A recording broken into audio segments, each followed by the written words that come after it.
Hi, and welcome back.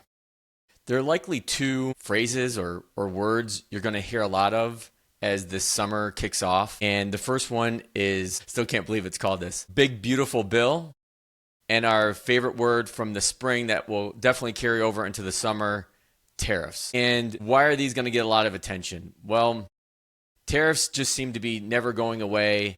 And now with this new tax legislation, which is wrapped up in this so-called big beautiful bill, which just passed the House, which now goes to the Senate. And if for those of you that don't know how this works, House proposes a bill, it goes to the Senate can change, update, modify that bill, that then goes back, then they have to vote on it, and then that bill goes back to the House, and they could potentially approve it or have to make changes to it, and it's just this back and forth.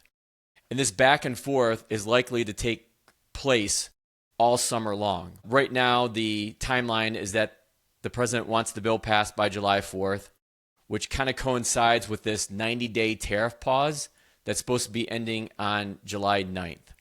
So in true American form, we could see a lot of fireworks around the 4th of July. So what does this mean for all of us as investors, as consumers? What do we do? And the likely answer is a whole lot of nothing.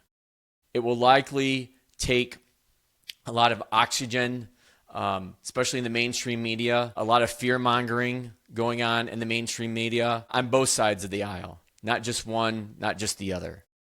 And so what I am proposing, like I pretty much always do, is to sit tight, remain calm, and hold firm to your purpose and your objectives, and ensure that those align to your portfolio and how it's being managed. Whether you have an advisor like myself that's managing it for you, you're doing it on your own, or you have another advisor that's helping you.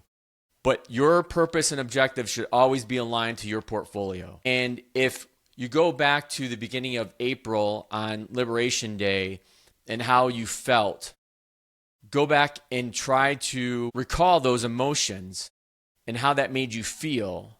And if you could sleep at night, or if you felt like you had too much risk, or some people felt like they didn't have enough risk.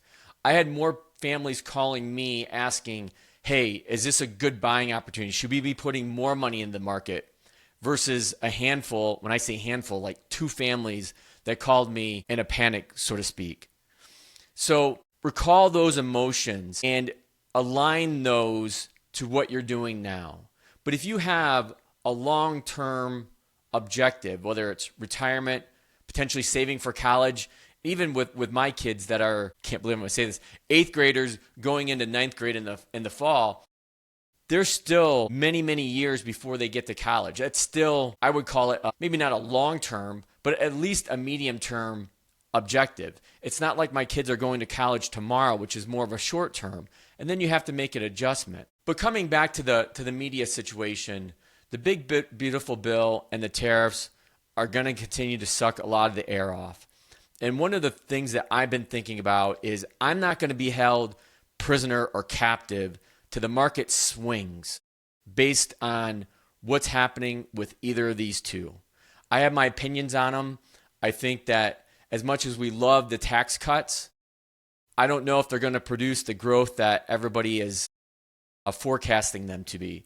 Because if you think about it, what I'm seeing right now in this bill, and this bill is 1,000 pages long, and I haven't gone through all of it, but high level, we're just really extending the current tax cuts we have today and adding to the national debt for the most part. Because while there are some cuts, and you're going to hear about those a lot, especially around Medicare and food insecurity and things like that, that's going to get a lot of excitement. These tax cuts are just kind of extending, in some cases making permanent the cuts that we already had going back to 2017 in the first Trump term. So by not extending them, we could definitely see a slowdown. By extending them, it's just kind of status quo to a certain degree. And then you layer the tariffs on top of that, which is an additional tax. It's anybody's game as to how this figure, ends up playing out.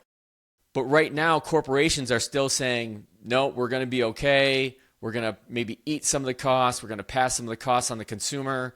We still really don't know. That's the answer that corporations are telling us. They don't know, which is actually creating a bit of a slowdown. They're not hiring as much. They're not investing in capital as much. It's more, let's wait and see what's going to happen with these tariffs. Are they going to become permanent? What is the tariff percentage going to be? Are they going to get extended? Are there going to be special carve-outs or exemptions? It's the Wild West of tariffs.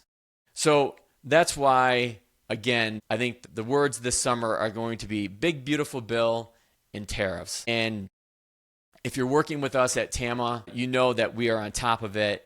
And like I mentioned, I'm not going to be whipsawed by the markets. I know the portfolio I want to have for the families I work with.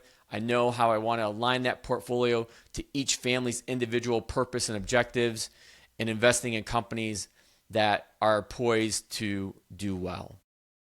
That's all for this week. We'll see you next time.